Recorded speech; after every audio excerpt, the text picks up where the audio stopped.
대통령의 날을 기념하는 일이 있었습니다. 이 대통령 날을 기념하면서 보통 역대 대통령들에 대한 평가를 하게 되는데, 지금 트럼프 대통령 1년 집권하는 동안 대통령은 최악의 대통령이었다라고 뉴욕타임스지가 평가하는 것을 볼 수 있습니다. 그러면서 역대 대통령들 가운데에서 참 모든 국민이나 그 사람들이 참 존경하는 대통령은 누구인가, 그리고 또 최악의 대통령은 누구인가 하는 그 평가들을 신문에 발표하게 되는데, 매년마다 미국 국민들이 가장 위대하게 생각하는 대통령은 제16대 대통령 링컨 대통령을 들고 있습니다.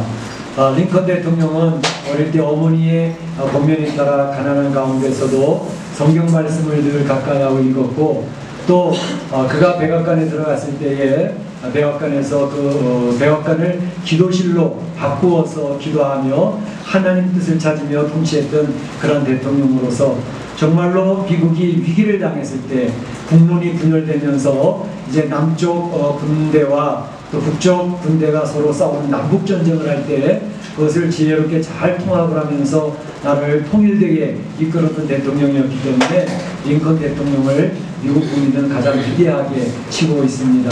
매년 1등을 하는 대통령이죠.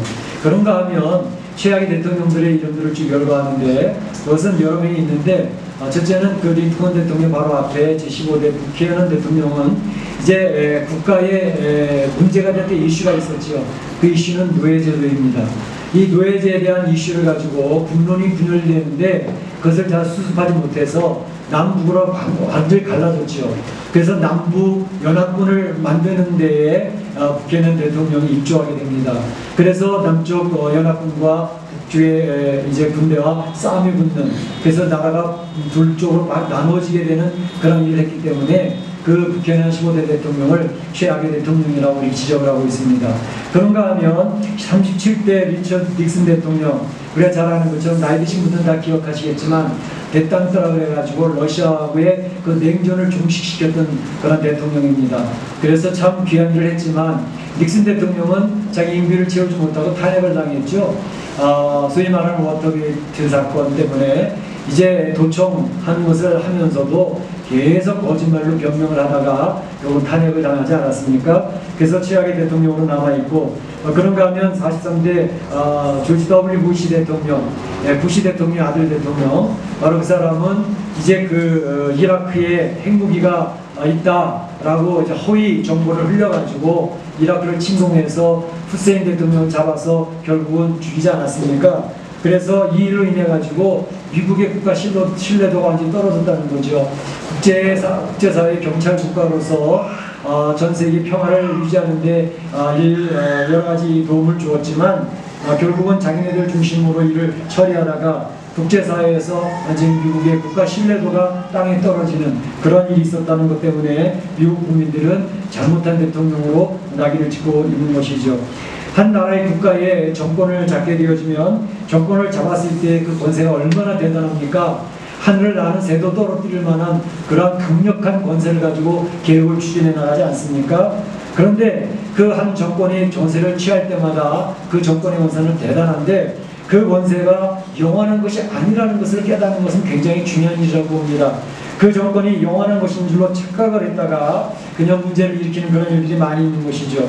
그래서 그 영원의 정권은 영원한 것이 아니다라는 것을 알고 겸허하게 그 주어진 권세를 국민을 위해서, 백성을 위해서 사용했던 정권들은 모든 국민에게 추앙을 받는 그런 정권이 되어집니다.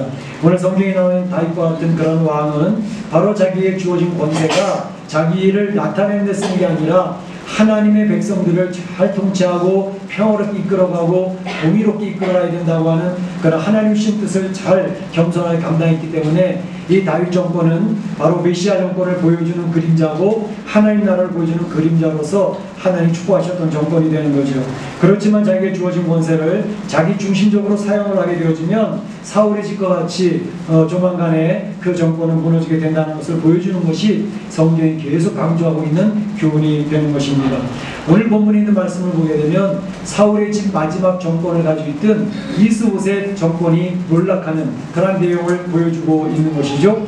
그래서 오늘 말씀의 제목을 이스보셋 정권의 몰락이라고 하는 제목을 가지고 하나님 우리에게 말씀해주고 싶어하는 내용이 무엇인가 하는 것을 우리가 살펴보기를 원하는 것입니다. 그래서 오늘 내용을 살펴볼 때 우리는 이스보셋 정권이 몰락하게 된 계기를 먼저 살펴보고 그 정권이 몰락하는 데 있어서 배반하는 사람들이 있었습니다. 그 배반하는 사람들에 대한 내용을 살펴보고 그리고 이런 일을 통해 가지고 다윗 정권이 어떻게 그 일들을 대처하고 있는가 하는 다윗의 대처법에 대해 살펴보면서 하나님의 교훈을 받고자 하는 것입니다. 이스보셋 정권이 왜 몰락하게 되어졌는가 하는 것 이미 눈치를 채셨겠지만 지난 시간에 말씀드렸던 것처럼 이제 이스보셋 정권이 한순간에 무너지는 것을 볼 수 있습니다. 오늘 1절을 보게 되면 이렇게 표현되어 있습니다. 사울의 아들 이스보셋은 아브넬이 헤브론에서 죽었다함을 듣고 그의 손에 맥이 풀렸고 온 이스라엘이 놀라니라 이렇게 표현하고 있거든요. 그러니까 이스보셋 왕은 아브넬이 헤브론에 찾아갔다가 거기서 요압에게 죽임을 당했다고 하는 소식을 들으면서 그의 손에 맥이 풀렸다라고 이렇게 이야기를 했던 것이죠. 이 사울의 아들들이 몇 명 있었을까요? 여러분 생각할 때 사울의 왕의 아들이 몇 명 있었죠? 우선 블레셋과의 전쟁에서 사울 왕이 죽었고 그의 장남이 누구죠? 요나단도 죽었고 그의 동생 아비나답과 말기스와 삼형제가 블레셋과의 전쟁에서 다 죽지 않았습니까? 그래서 그 내용을 설명을 드렸는데 그 아들들 가운데 별로 이름이 드러나지 않았던 막내 아들이 하나 있었습니다. 그 막내 아들 이름이 뭐예요? 이스보셋입니다. 이스보셋이 막내 아들로서 아브넬은 바로 그 막내 아들을 왕으로 공립하여 세우고 자기가 막후 실력을 발휘하는 그런 내용을 지난 시간에 보았던 것이죠. 그렇지만 이 이스보셋 왕은 아브넬의 무소불위의 그 권력 행사하는 걸 보면서 그의 죄를 지적을 하는 거죠. 그랬을 때에 아브넬은 반발을 크게 하면서 이제 이 이스보셋에게서 등을 돌리고 있는 그런 모습을 볼 수가 있었습니다. 이스라엘 10지파를 이끌어가던 이스보셋 그리고 그것의 버팀목이었던 아브넬 장군이 죽었다는 소식을 들었을 때에 이 이스보셋은 손에 맥이 풀렸다. 다시 말하면 수족을 움직이지 못할 정도로 크나큰 충격을 받았다라고 성경은 표현하고 있습니다. 이 이스보셋만 놀란 게 아니라 사실은 온 이스라엘 백성이 큰 충격을 받아서 놀랐다 그랬습니다. 두려움과 공포 가운데 빠졌다는 것이죠. 저 아브넬이 무너졌으니 이 이스라엘 앞으로의 장래는 어떻게 될 것인가 두려움과 공포에 빠졌다는 것을 이야기합니다. 그러니까 이스보셋 정권의 몰락은 아브넬이라고 하는 큰 장군 그 장군 한 사람이 죽음으로 말미암아 몰락되는 계기가 되어졌다는 사실을 성경은 이야기하고 있는 것입니다. 한 사람의 영향력, 한 사람이 얼마나 중요한가 하는 것을 잘 보여주는 모습이라고 생각이 되어집니다. 한 조직이나 국가에서 한 사람의 영향력이 그 조직을 또 그 국가를 살리기도 하고 또 그 국가를 망하기도 하는 그런 일들은 우리 정치 역사사에도 많이 나타나는 것을 볼 수가 있습니다. 일제의 침략으로 말미암아 우리 대한민국 한반도는 자주자주 위기를 만나게 되었는데 그럴 때마다 귀한 인물들로 말미암아 일제의 침략을 막아내고 우리 한반도가 지켜졌던 일들을 우리는 우리의 한국사를 배우면서 많이 알 수가 있습니다. 그런 대표적인 인물 가운데 한 사람이 누굴까요? 우리 조선이 바람 앞에 등불일 때에 정말로 이제는 끝났구나 하는 상황일 때 한 사람 이순신 장군으로 말미암아 국가가 지켜졌던 내용은 우리가 너무나도 잘 알고 있고 우리가 자랑스러워하는 우리의 조국의 리더입니다. 이 이순신 장군 그 한 사람으로 말미암아 그 당시에 위기에 처해 있는 우리의 조국은 그를 바라보면서 그를 의지하면서 일제의 침략을 막아주기를 원했던 그런 시대를 살지 않았습니까? 그런데 이제 노량해전에서 왜군의 500척의 배와 싸우게 될 때에 이순신 장군은 그만 적의 유탄을 맞아서 54세의 생을 마감하게 됩니다. 그때에 그의 죽기 전에 한 그의 한마디는 얼마나 유명한 말로 남아있습니까? 그의 참모들이 이순신 장군의 죽음을 보면서 두려워 떱니다. 그럴 때 그 참모들을 향해서 이순신 장군이 하시는 말씀 보이시죠? 나의 죽음을 알리지 말라. 나의 죽음을 알리지 말라. 우리의 병사들이나 적군이 알아서는 절대 안 된다. 그래서 자기의 죽음을 감추었던 건 아니겠습니까? 당시 이순신 장군의 그 리더십과 그를 의지하면서 모든 군사들이 용기 백배해서 적은 배를 가지고도 일제 군사에 굴하지 아니하고 참으로 용기 있게 싸워서 승리하지 않습니까? 그 승리하고 난 이후에 우리의 지도자 이순신 장군이 죽었다는 이야기를 듣고 모든 군사들은 가슴을 치고 땅을 치고 통곡을 하지 않습니까? 그런데 만약 전쟁 중에 그가 죽었다는 소식을 듣게 되었더라면 그 군사들은 오합지졸이 돼서 사기 저하로 다 도망가 버리고 말았을 것입니다. 그러나 바로 이순신 장군이 끝까지 전쟁이 끝날 때까지 자기 죽음을 알리지 말라고 하는 그 한 사람, 그 이순신 한 사람 때문에 결국 승리했고 우리 조국이 지켜졌던 상황을 우리 역사를 통해서 너무나 잘 알고 있지 않습니까? 한 사람은 이와 같이 중요합니다. 우리가 이 세상을 살아가면서 어떤 그룹에 속해 있고 어떤 조직에 들어가고 어떤 공동체에 들어가게 될 때에 어떤 사람들은 그 조직이나 공동체에 별로 필요하지 않은 사람들이 있습니다. 뭐 있어도 되고 없어도 되고 상관없는 그러한 존재, 참으로 안타까운 일이죠. 그러나 어떤 사람은 이 조직에, 이 모름, 이 공동체에, 이 그룹에 꼭 필요한 사람이야. 저 사람은 얼마나 중요한 사람인지 몰라. 저 사람은 꼭 있어야 돼. 그런 사람이 있거든요. 그 사람이 그 조직을 살려내고 그 그룹을 살려내는 그런 사람이 되어진다는 것은 얼마나 귀한 일입니까? 우리가 인생을 살아가면서 여러분들은 여러 그룹이나 여러 조직에 속해서 살게 됩니다. 그때에 우리들이 그 주변 사람들에게 어떤 평가를 받고 있느냐 하는 것이 굉장히 중요하죠. 다른 사람은 몰라도 저분은 꼭 있어야 돼. 저분이 있어야 우리 조직이, 우리 그룹이 살아갈 수가 있어. 그러한 평가받는, 존중받는 인생으로 살아간다면 얼마나 가치 있는 인생이고 얼마나 중요한 인생이 되겠습니까? 우리 사랑하는 성도들이 그렇게 되어지기를 주의 이름으로 축원합니다. 축복합니다. 바로 오늘 본문에 나와 있는 아브넬은 그와 같이 그 이스라엘이라는 나라에 꼭 필요했던 한 사람이었는데 그 사람이 무너짐으로 말미암아 한 나라가 무너지는 그러한 단초가 되어졌다는 것은 얼마나 우리에게 교훈한 바가 큰지 알 수가 없습니다. 그런데 사실은 오늘 본문에서 하나님 이야기하시고자 하는 것은 이스보셋의 정권의 몰락이 과연 아브넬 한 사람에게 달려있던 것이냐, 성경은 그렇지 않다는 것을 선언하고 있는 것입니다.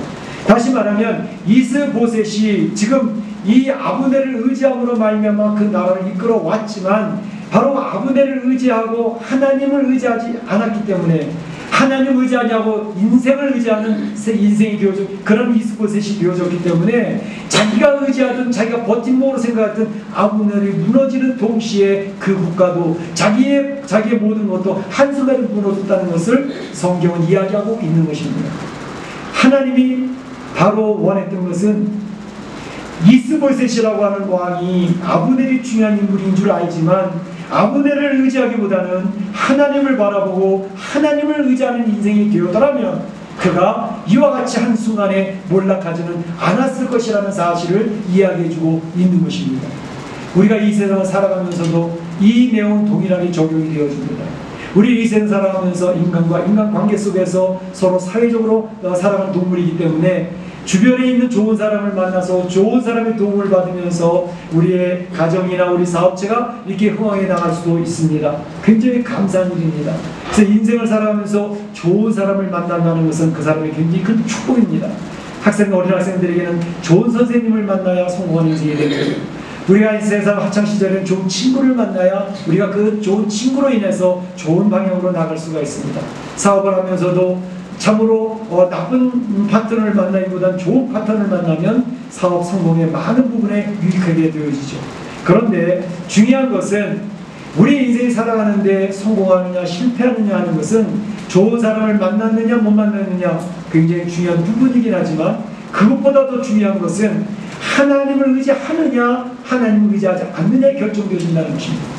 하나님께서는 좋은 사람을 만나게 해주시는 것도 하나님의 뜻 가운데서 이루어지는 것이고 또 자본들이 사업도에 원활하게 돌아갈 수 있도록 해주시는 것도 하나님의 배후의 섭리에 의해서 이루어지는 것이고 이 세상의 국가의 흥망성쇠도 하나님의 설계에 의해서 이루어져 간다는 것을 믿는 것이 성도들입니다. 그렇기 때문에 하나님의 결제에 의해서 우리 가정이 지켜지기도 하고 우리 사업도가 무너지기도 한다는 것을 우리는 확실히 믿고 살아가는 성도들이라는 사실입니다. 그렇기 때문에 우리가 이 세상을 살아가면서 우리는 주변에 있는 사람의 도움을 받아 고맙게 생각하지만 그것보다 더 중요한 것은 이 나의 삶의 모든 결정권자가 되시는 주님을 바라보는 것이 더 중요하다는 사실입니다. 그 하나님을 바라보고 나갈 때에는 도와주는 사람이 한 사람도 없어도 그 사람은 지켜질 수가 있습니다. 그러나 하나님이 지키지 아니하시면 도와주는 사람이 10명, 100명 그 이상이 된다 할지라도 그의 삶을 보장할 수가 없다는 것이 성경의 결론입니다. 우리 사랑하는 성도들은 오늘 이스보셋이 몰락한 내용은 아브넬이 없어서이기도 하지만 그보다도 중요한 것은 이스보셋 왕은 하나님을 바라보지 않았다는 것입니다. 그 나라의 역사를 이끌어가신 하나님을 의존하지 않았기 때문에 그는 한순간에 몰락할 수밖에 없었다는 사실을 우리 꼭 기억할 필요가 있습니다. 우리 사랑하는 성도들이 내 인생 70, 80년 살아가면서 하나님만 붙들고 살아가는 복된 성도들이 되시기를 주의 이름으로 축원합니다. 오늘 본문에 보게 되면 이스보셋이 죽는데 이스보셋을 배반하는 사람들이 측근에 있었다고 하는 사실입니다. 오늘 성경에 보게 되면 2절에 이스보셋에게 군 지휘관 두 사람이 있는데 하나는 바하나고 하나는 레갑이더라 그랬습니다. 바로 이 바하나와 레갑은 아브넬을 중심으로 해서 이스보셋 왕을 보필하고 호위하고 지켜야 되는 사람들이었습니다. 그런데 지금 이스보셋을 지키고 그를 보호해야 될 그 군대 장관들이 지금 이스보셋을 찔러 죽이지 않았습니다. 얼마나 역사의 아이러니인지 알 수가 없습니다. 여러분, 우리 정치사를 보든지 세상의 역사를 보게 되면 많은 경우에 가장 측근들에 의해서 죽임을 당한 독재자들이 많습니다. 경호실장은 그 대통령이나 왕을 지켜야 될 사람인데 바로 경호실장이 총을 갖다 대고 총을 갖다 들이대니까 어느 누구도 막을 수가 없는 거예요. 그러니까 쉽게 끝나는 인생인 것을 볼 수 있죠. 지난번에도 말씀드렸던 것처럼 우리 김정일이나 김정은을 지키던 그 사람들 가장 측근이고 믿을 만한 사람 배치해서 경호시키지 않겠습니까? 근데 그 사람들이 총을 거꾸로 들이대면 막을 자가 없는 것이죠. 이 세상의 역사는 그런 일들이 비일비재했습니다. 그렇기 때문에 참으로 우리가 이 세상을 바라보면서 이제 이 측근들, 자신이 신뢰할 수 있었던 사람들, 그 사람에 의해서 그게 당할 수 있다는 것은 바로 우리 모든 사람들 안에는 죄성이 있기 때문에 얼마든지 그런 일이 벌어질 수 있다는 사실을 우리는 이해할 필요가 있다고 하는 사실입니다. 이스보셋이 죽고 난 다음에 바로 오늘 성경에서는 무비보셋에 대해서 설명을 합니다. 무비보셋이 누구죠? 누구의 아들입니까? 요나단의 아들입니다. 그러니까 사울 왕이 죽고 난 다음에 그 왕의 후계는 사실은 요나단의 차지였습니다. 그러나 요나단 불비셋의 아들이 죽고 나니까 막내 아들이 왕권을 가졌습니다. 이제 막내 아들이 죽고 난 다음에 그 다음에 왕위는 바로 요나단 장남의 아들이었던 무비보셋이 차지해야 되는 순서로 간다는 것을 성경은 이야기하고 있는 것입니다. 그런데 이 무비보셋은 결격사유가 있었습니다. 블레셋과의 전쟁에서 그 세 아들이 죽었을 때에 유모가 이 무비보셋을 어린 아이를 안고 도망가다가 떨어뜨려서 그만 이 무비보셋 절름발이게 되어 장애를 안게 되어졌다는 것이죠. 그리고 나이도 어렸기 때문에 그 사울의 집에 왕권을 유지할 수 없는 상황이 되어졌다는 것을 성경은 설명하고 있습니다. 그래서 사울의 집의 정권은 문을 닫게 되어졌다는 사실을 오늘 성경은 설명하고 있는 것입니다. 하나님의 뜻 가운데서 이 사울의 집을 마무리하고 있는 모습은 우리에게 시사하는 바가 많습니다. 그런데 오늘 이 군대 지휘관이었던 바하나와 레갑이 왜 도대체 자기가 섬기던 이스보셋 왕을 배반하여 죽였을까 하는 것입니다. 왜 그랬을 것 같습니까? 바로 이 바하나와 레갑 이 사람들은 아브넬을 중심으로 해서 함께 이스보셋을 섬기던 사람이었습니다. 그의 충성 맹세를 해서 군 장관이 됐던 사람들입니다. 그런데 이제 보니까 이스라엘이 무너져가고 있는 것을 느꼈습니다. 아브넬 장군이 죽으면서 이 나라는 끝났구나 직감적으로 알았던 것이죠. 그럼에도 불구하고 그 군인 정신으로 인해서 그래도 나는 충성을 다할 거야 라고 그 이스보셋을 지키는 군인 정신이 없었습니다. 단지 그들에게는 하나님을 바라보는 신앙인도 아니었고 이스보셋을 섬겼던 그 이유가 그들에게 이스봇의 섬김으로 어떤 출세의 길이 열릴까, 어떤 경제적인 도움을 받을까, 우리 자손들이 잘 될까 하는 것을 바라보면서 그 일을 하고 있었기 때문에 사명감을 가지고 일을 했던 사람들은 아니었다는 것입니다. 그런데 이제 이스보셋이 무너지고 그 나라가 무너져간다는 사실을 발견하면서 그들은 더 이상 이 사람이 나에게 유익을 줄 수 없다, 나에게 결코 도움이 될 만한 사람이 아니다 라는 것을 깨닫는 순간 쉽게 등을 돌리고 말았다고 하는 것을 보여줍니다. 그들은 곧 기회주의자들이었던 것입니다. 우리 성경에 보게 되면 배반의 아이콘이 나오죠. 배반의 아이콘 누굴까요? 예수님의 12제자로 있으면서 예수님의 교육을 그렇게 철저하게 받았음에도 불구하고 예수님을 팔아버렸던 사람, 배반의 아이콘 가룟 유다 아닙니까? 이 가룟 유다가 왜 예수님을 배반했을까? 가룟 유다 무엇을 바라봤을까요? 예수님을 메시아로? 전혀 그런 이해가 없었습니다. 가룟 유다가 예수님을 따라다니고 있었던 것은 당시에 예수님의 인기는 얼마나 대단했습니까? 예수님은 이제 로마의 군대를 물리치고 이 이스라엘 다시 독립시킬 모세 같은 리더가 될 것이다. 그가 왕권을 차지하게 되어지면 그의 측근으로서 무슨 한 자리 차지하지 않을까, 그의 큰 기대가 있었습니다. 또 그는 돈꾀를 맡았던 사람입니다. 돈꾀를 맡아서 재정을 감당하고 있었다는 것은 머리가 굉장히 두뇌 회전이 빨랐다는 것을 의미하지 않습니까? 그런데 바로 이 가룟 유다를 성경이 평가하는 것은 무엇입니까? 그는 도적이라 이렇게 이야기하고 있지 않습니까? 다시 말하면 가룟 유다가 예수님을 따라갔던 그 동기 자체가 그렇게 순수하지 않았습니다. 그는 예수님을 따라다니면서 내가 출세의 길이 열릴까라는 생각했던 것이고, 적어도 경제적으로 도움을 받을까 하여 돈꾀를 맡았습니다. 그러나 점점 가면서 보니까 예수님이 가는 길은 그 나라의 왕권을 회복시킬 사람이 아니었고 점점 그의 기대하는 다른 쪽으로 가고 있었기 때문에 내 생각과는 달로 내가 저 사람을 따라가다가는 괜히 큰 손해나 보고 어려운 일을 당할 것 같아. 은 30이라도 받고 팔자. 그래서 등을 돌리는 거 아닙니까? 그러니까 자기에게 더 이상 이익이 되지 않는다고 판단했을 때에 그는 예수님을 쉽게 등 돌려버리고 버렸던 것을 볼 수가 있습니다. 이 세상을 살아가는 우리 인생들은 바로 이러한 죄성이 있습니다. 그렇기 때문에 세상을 살아가면서 사회생활을 하면서 나의 이해관계에 의해서 우리의 행동이 결정될 때가 굉장히 많다는 사실입니다. 나에게 이익이 되어지면 끝까지 붙지만 나에게 손해가 되어질 것 같으면 슬슬 그 멀리 빠져나가게 되는 것이죠. 그래서 이러한 어려운 일들이 나타나는 것은 우리가 이 세상의 사회를 보면서 얼마나 많이 느낍니까? 정치하는 분들 보세요. 얼마나 줄바꾸기를 잘합니까? 왜? 이 사람이 나에게 이익이 될 거란 말이죠. 이 사람이 나를 출세시킬 빚이라는 걸 보여주는 거예요. 그러니까 그 줄을 잡는 거 아닙니까? 그러니까 자기 소신에서 움직이기보다는 나의 이해관계에 따라서 그 도선을 계속 바꿔나가는 사람이 많아서 우리 보통 국민들은 정치인들을 싫어하잖아요. 네, 그러한 작용이 있는 것을 봅니다. 이러한 것은 비단 정치인들뿐만 아니라 사회의 경제 지도자들도 그렇고 사회 리더들도 그렇고, 아니 우리들 안에도 이러한 요소들은 얼마든지 있다는 것을 알고 있습니다. 그런데 신앙의 길이라는 게 무엇일까요? 신앙의 길이라는 것은 바로 하나님을 바라보고 하나님을 따라가는 것입니다.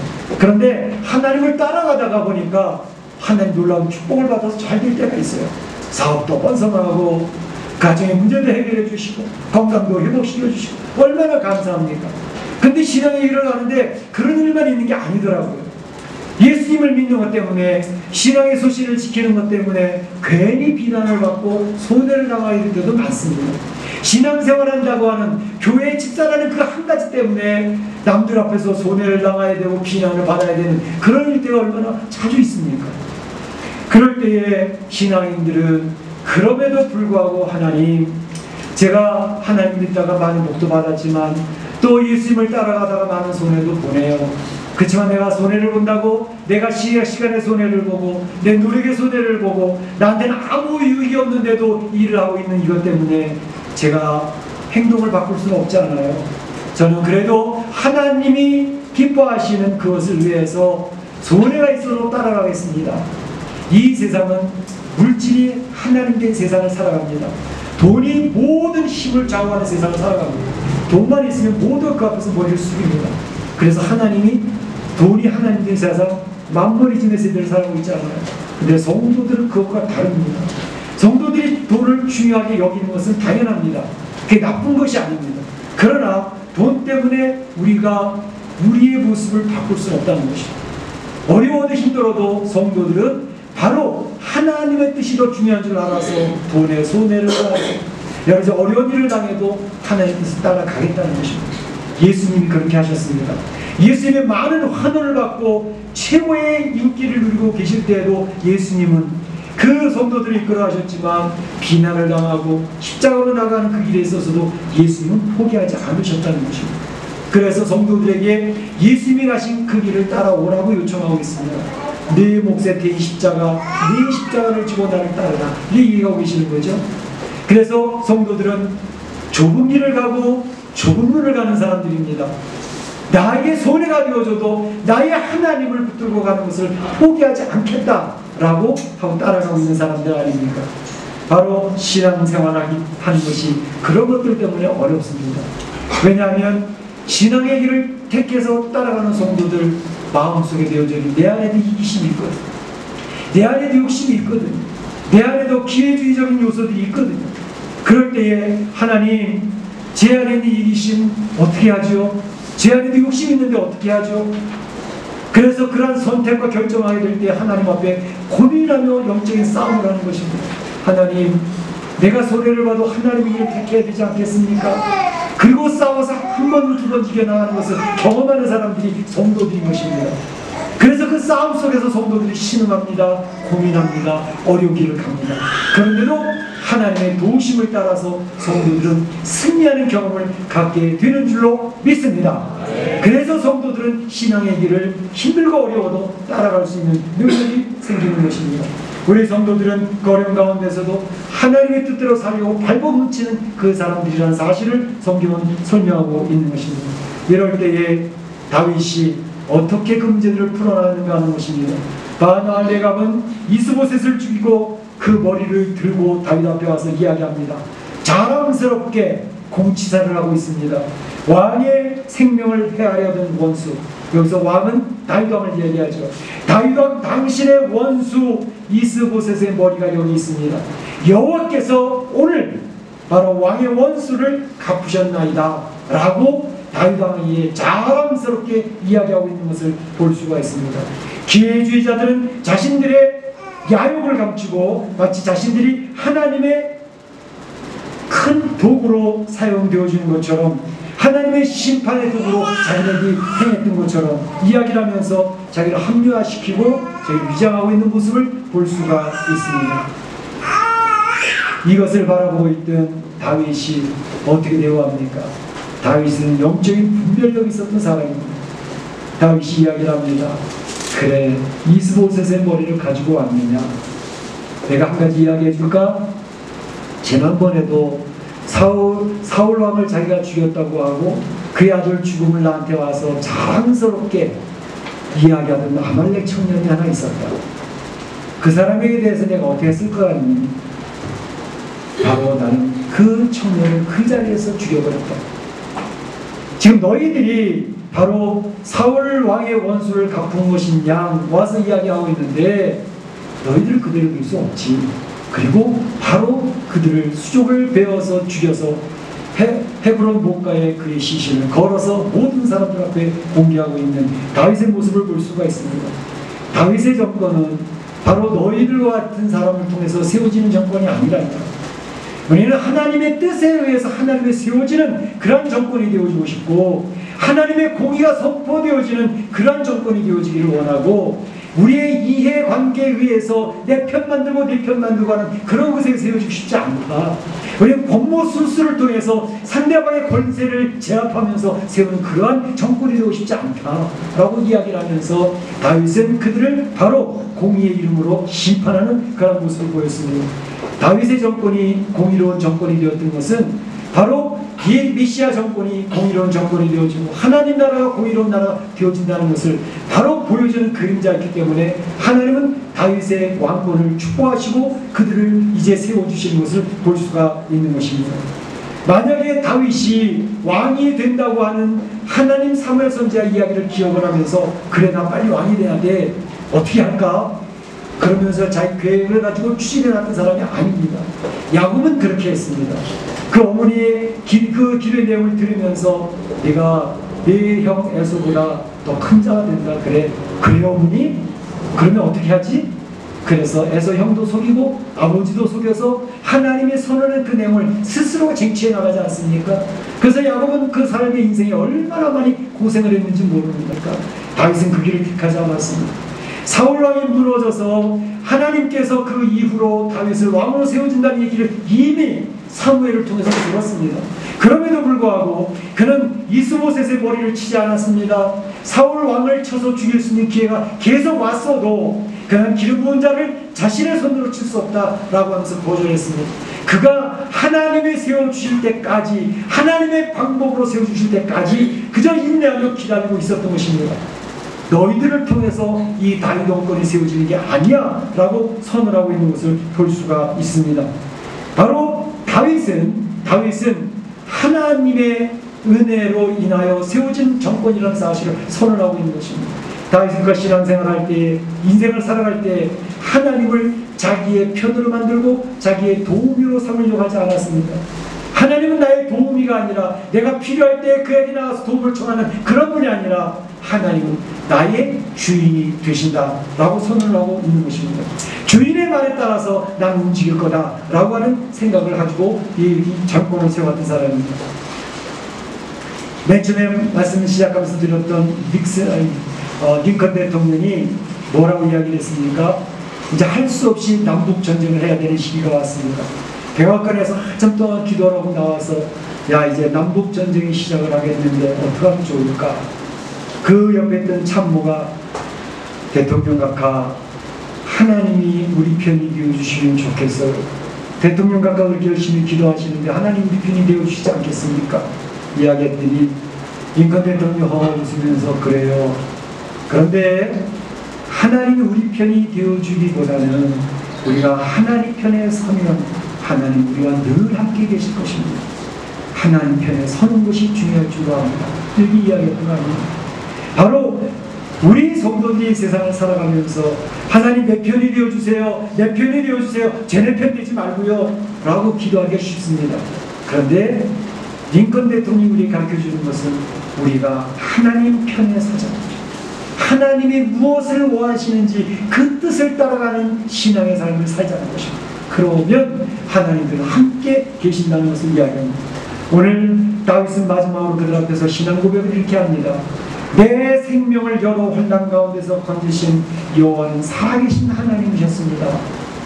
그러니 너희들이 도움받을 필요 없다라고 이야기합니다. 다시 말하면 그가 블레셋 장군 골리앗을 무너뜨릴 때부터 시작해서 사울 왕의 집념으로 쫓아다니 죽임을 하려고 할 때 피해다닌 그 시간까지 얼마나 많은 생명의 위험과 그 인생의 고비고비 위험 속에서도 하나님 나를 지켜주셨다.